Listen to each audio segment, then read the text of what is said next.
hadratin Nabi Mustafa Sayyidina Muhammad Rasulullah sallallahu alaihi wasallam dan zuriyatih syarafa wa darajatan la tarafi ahmad wa maqam.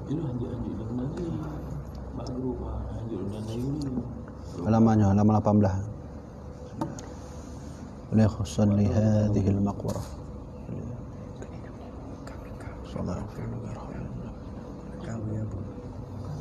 الفاتحة ورحمة الله. أعوذ بالله من الشيطان الرجيم. بسم الله الرحمن الرحيم.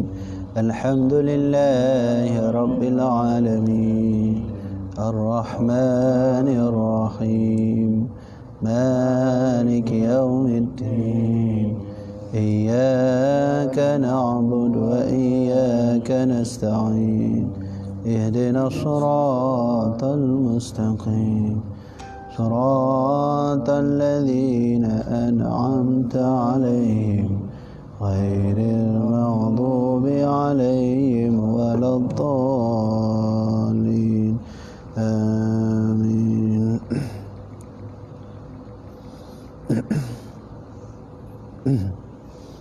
A'udzu billahi minasyaitonir rajim. Bismillahirrahmanirrahim. Jemaah dirahmati Allah, hari ini kita akan membahas kajian berkenaan tentang masalah hukum, ya, hukum akad yang diharamkan di dalam Islam. Jadi nyo katanya akan dapula bacut bahasa Indo. Jadi akan lun pegah haba bahasa Indonesia, ya, boleh bacut turah haji bahasa Indonesia daripada bahasa Aceh. Kenapa? Karena banyak saudara-saudara kita yang ada di luar yang perlu mengaji dan memahami kitab ini dalam bahasa nasional. Jadi jamaah dirahmati Allah, ini kita bahas tentang hukum akad yang ditegahkan atau yang diharamkan di dalam Islam. Ini kita membaca kitab Miratul Tulab karya daripada ulama besar Aceh bernama Syekh Abdul Rauf As-Singkili yang hidup pada masa Ratu Safietuddin. Ya, beliau adalah seorang qadhi dan seorang ulama besar pada masa itu yang menulis beberapa kitab-kitab terkenal. Salah satunya beliau pernah menulis kitab tafsir pertama di Asia Tenggara, namanya kitab Tafsir Terjemah Al-Mustafid. Bismillahirrahmanirrahim. Halaman 18. Dan demikian lagi setengah daripada segala yang seyogyanya diketahui oleh qadi akan dia itu hukum yang telah ditegahkan oleh Rasulullah SAW akan dia dengan tengah yang haram, lagi dengan membinasakan akad atau dengan tengah yang haram, tetapi tiada dengan membinasakan akad. Nah, jadi seorang qadi atau seorang hakim yang beragama Islam wajib dia harus mengetahui hukum akad di dalam Islam yang dilarang. Ya, ingat baik-baik, saya ulangi lagi. Ya, bagi seorang hakim, apapun hakimnya itu, ya, kalau dia dalam keadaan dalam beragama Islam, dia harus paham, ya, tentang akad yang diharamkan dalam Islam. Apa saja sih akad yang diharamkan dalam Islam itu? Ya, akad jual beli, ya. Jangan salah surah, jangan baik salah surah. Akad ini maksudnya akad jual beli, bukan akad nikah. Nanti udah salah faham. Betul, bukan akad nikah.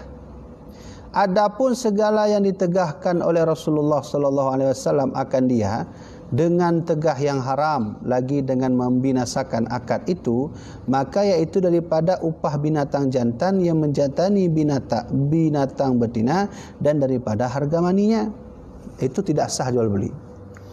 Jadi begini, ada sistem jual beli dan akadnya juga diharamkan. Ada sistem jual beli Islam, jual belinya haram, akadnya tidak haram. Ya. Faham kan? Jadi ada dua. Yang pertama, ada hukum jual beli yang diharamkan oleh Allah dan akadnya juga haram. Ada hukum jual beli yang haram, ya, jual belinya tapi tidak haram pada akadnya. Nah, salah satu contoh bahawa jual beli yang haram dan akadnya juga haram, yaitu biaya kawin kambing jantan. Lagi Jadi kan, kambing. Ada kambing itu kita katakan kambing lebih lah. Kemudian sama kita ada kambing juga satu. Tengku, cobalah kawinkan kambing saya dan kambing Tengku itu, kayaknya kambing Tengku bagus. Kiban cara je lagi ya. Ya. Ya, dipegah oleh awak yang po kambing yang lagaknya. Oh, ini ada ongkosnya. Ongkos harga kawinin kambing saya dengan kambing kamu. Maka dalam Islam itu tidak boleh. Haram hukum jual beli seperti itu. Ya, haram jual beli seperti itu. Akadnya haram enggak? Haram juga. Kemudian yang lain, ya contohnya seperti mani kambing. Kita ingin mengkawinkan kambing jantan dengan betina, tapi harga maninya juga dibayar. Apa boleh niku? Itu tidak boleh juga. Tidak dibolehkan. Itu hukumnya haram. Ya, akadnya juga haram. Dan lagi pula ditegahkan daripada seorang menjual anak-anaknya yang belum punya jadi, dan daripada ia menjual suatu mata benda akan harganya anak-anak seekor binatang yang belum punya jadi. Maksudnya bagaimana? Ada kambing, ada anak kambing kita jual belikan, padahal anak kambing itu belum jadi. Belum jadi. Dia taknya golongnya, golong pernah di. Golong raya apa? Golong juga kambing itu, bukan? Umur dah. Ya.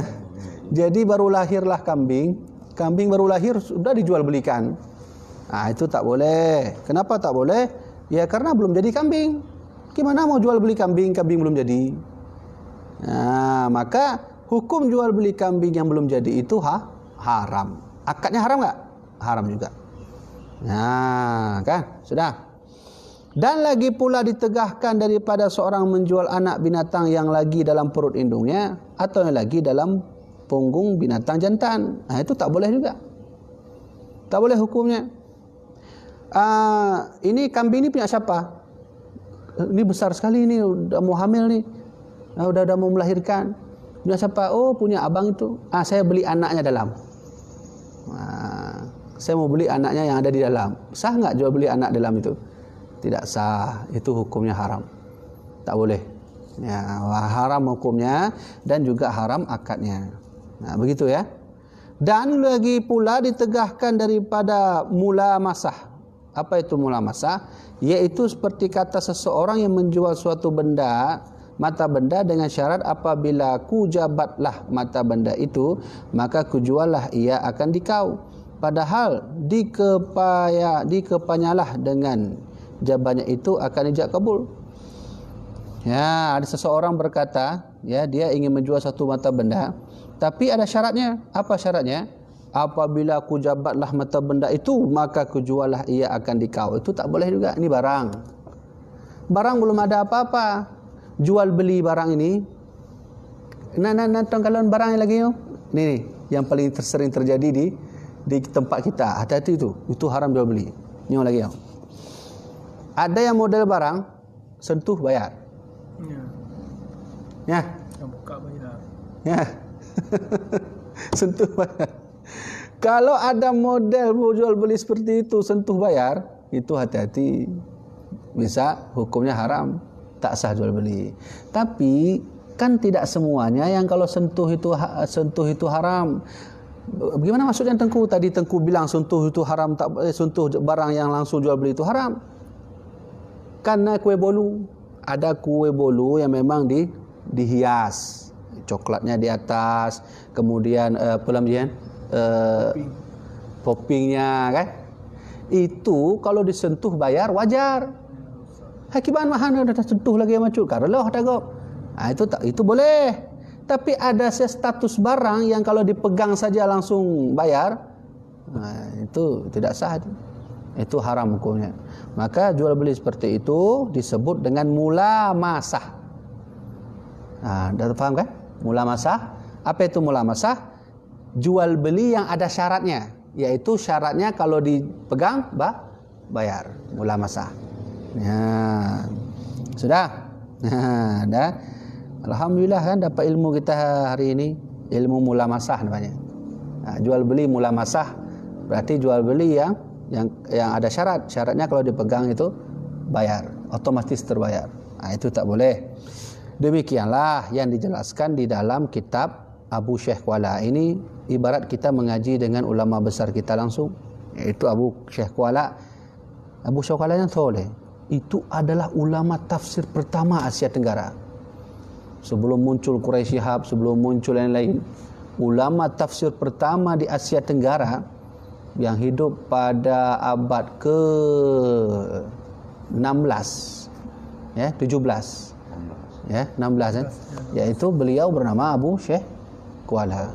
Oh, itu Abu Singkili itu orang ulama paling besar pada masa itu. Tafsir pertama muncul seluruh Asia Tenggara beliau. Alangkah bahagianya kita punya ulama seperti Syekh Abdul Rauf As-Singkili yang hari ini kita masih bisa membaca ilmunya kalau ya. Oh, man danyo mentong kadang-kadang yo jak pun hari jak pun. Pak Zuriat mendul. Zuriat dah suruh Aceh ke Negeri Raja mentong lain. Terus yang lain negara film. Ya. Seharusnya qadi yang harus jak kena mandum. You pakak-pakak tu awak hakim-hakim yang ngongon kan. Guna tu. Nyampu hakim dalam polisi, hakim dalam tentera, hakim dalam you jak kena mandum. Boleh lengka dekat tu lagi ni bak hakim lah. Kalau lengka kan. Ya. Semua hakim-hakim di Indonesia ini wajib harus bisa ilmu hukum Islam. Salah satunya hukum jual beli. Siapa yang bilang wajib? Tengku Habibie. Oh, bukan saya yang bilang, Abu Syekh Kuala ni. Ya, kah? Sudah. Jadi kerana ilmu dia kan? Ilmu mulamasah. Kah? Satu dulu. Dan lagi pula ditegahkan daripada munabazah. Nyan. Ada ilmu satu lagi namanya ilmu munabazah. Apa itu Tengku? Ilmu munamazah itu, jual beli munamazah itu adalah seperti kata seorang yang menjual, kujualah akan dikau mata benda ini dengan harga setahil dirham umpamanya. Atas syarat apabila ku utarakan ia kepadamu, niscaya lazimlah perniagaan kita dan tidaklah khiyar lagi di dalamnya. Ku utarakan. Sama seperti tadi juga, ini barang. Barang itu kalau udah disentuh sikit, udah bayar, ganti. Itu disebut mulamasah. Ada satu lagi namanya munabazah.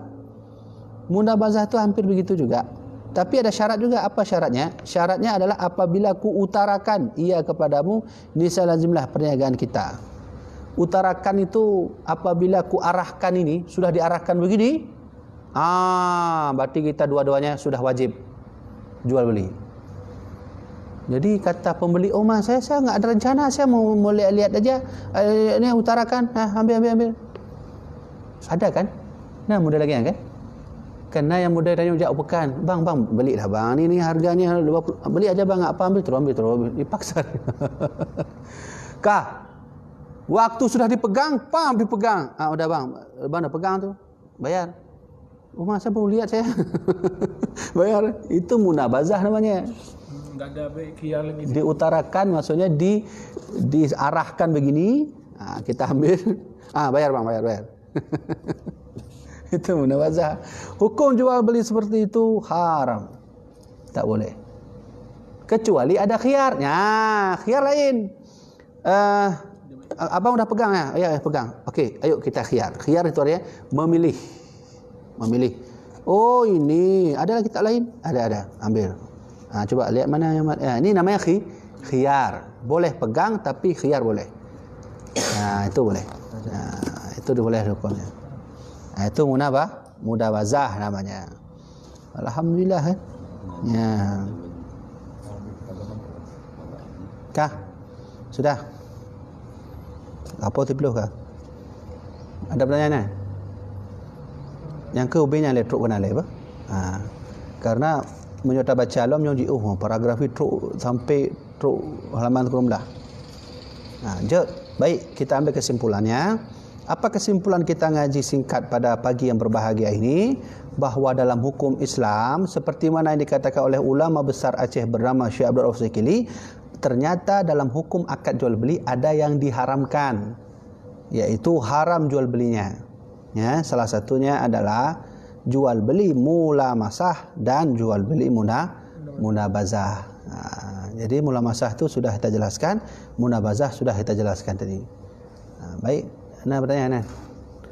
Jadi kalau air mani binatang tu enggak boleh dijual. Jadi gimana juga untuk mengambil keuntungan dari air mani binatang tu? Enggak boleh ambil keuntungan dari air mani binatang. Atau apa misalnya ada cara lain misalnya? Enggak. Oh, itu mungkin begini. Ongkos mungkin. Ongkos jasa. Sama seperti lu amah bela bahasa Indonesia nyo. Kadang dia turah haji bahasa Indonesia ke banjaran dia. Ka biatang bahasa Aceh. Yang ke nyo karena kita nyo tabela si uri yang nonton dari Jawa kan. Apalagi leh-lehnya puduk YouTube lain kutar. Jadi kan jadi nyo betul nak pertanyaan aku ya. Jangan kalau lah. Oh ya. Jadi jual beli kotoran itu tidak sah. Kenapa? Najis. Karena kan jual beli kan dalam membawa syarat jual beli. Jual beli yang sah itu bagaimana sih? Pertama, barangnya harus suci. Yang kedua, harus bermanfaat.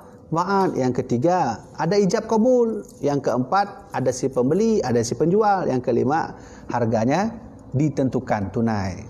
Berarti kalau jual beli kambing, jual beli pupuknya, elemonya, tai kambing, muka undang dan sebagainya, itu tidak sah.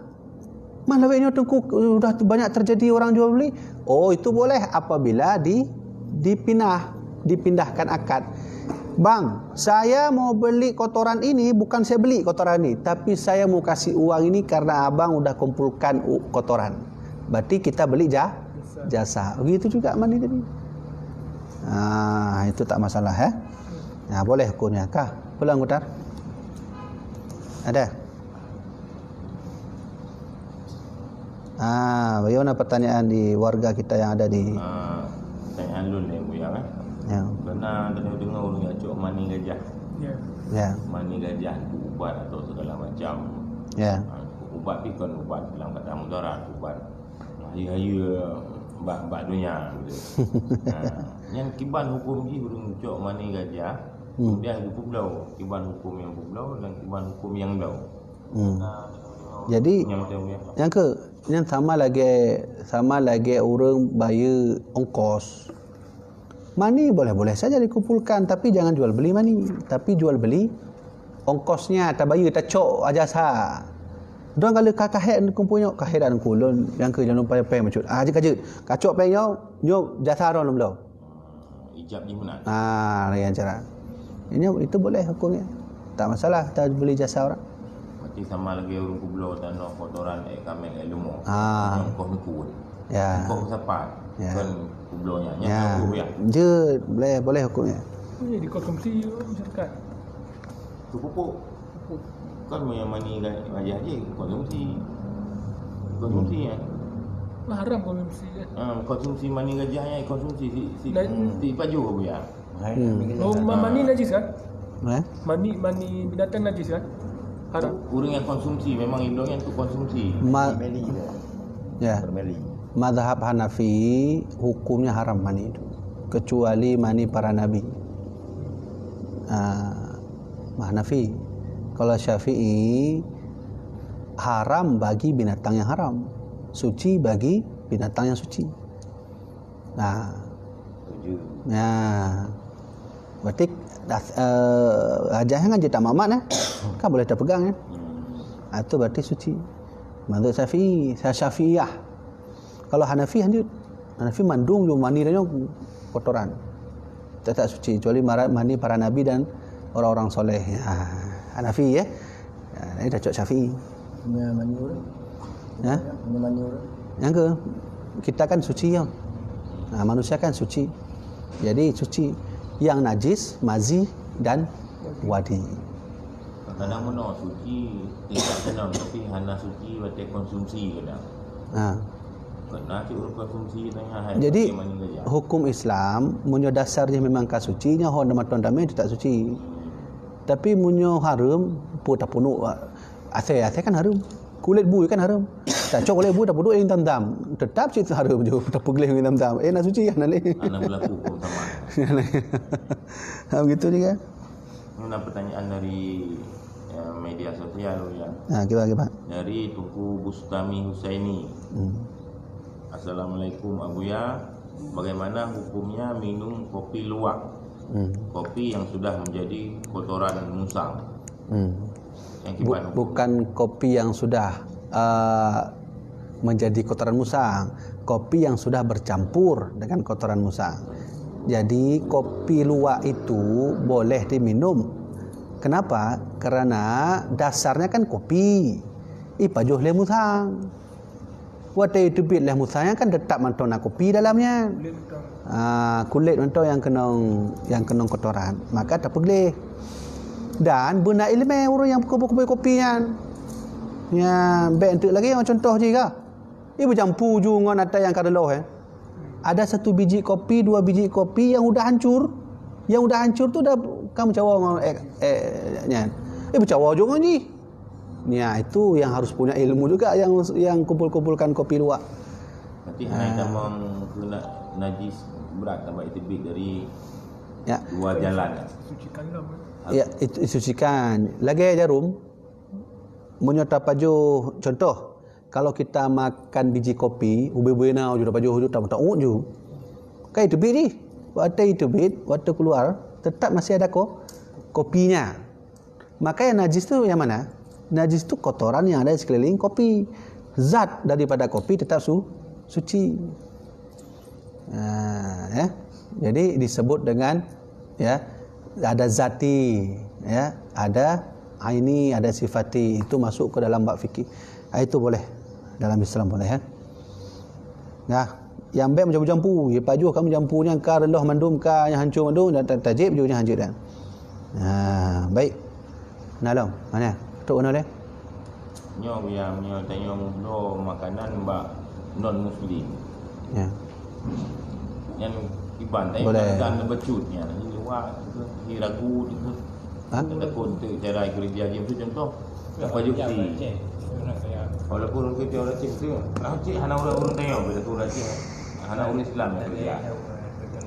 Mungkin dari kami tanya ragu saat sembelihnya kiban. Baik-baik kiban. Ya. Berarti lagi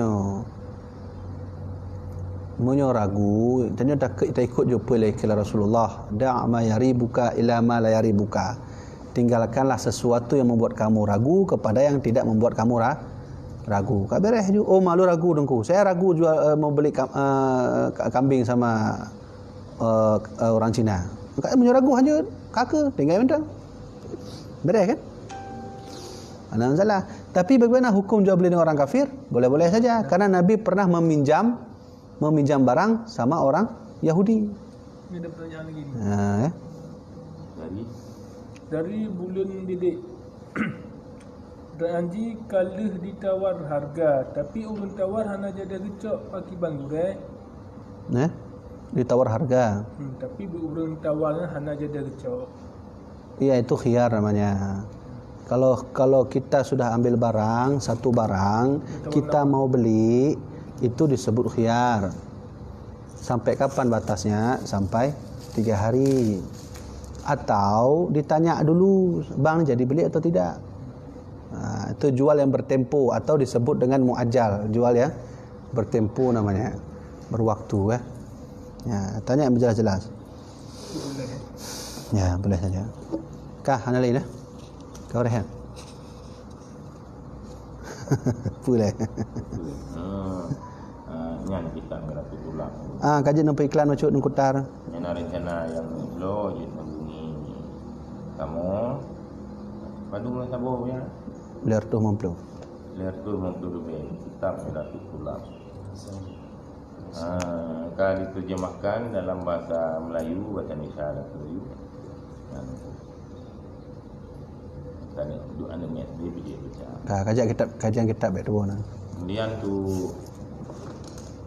lebih nentuku je ikuti saluran YouTube kajian kitab channel. Satu tuan tulis. Kau dah apa? Ana lagi kan? Dah ha? Wallahu alam bisawab. Sallallahu ala sayyidina Muhammad. Sallallahu alaihi wasallam. Sallallahu ala sayyidina Muhammad. Sallallahu alaihi wasallam. Sallallahu ala sayyidina Muhammad. Ya Rabbi salli alaihi wasallam. Alhamdulillah rabbil alamin. Kah?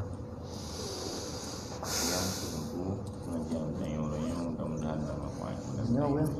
Nama bersyuk. Assalamualaikum warahmatullahi wabarakatuh. Waalaikumsalam.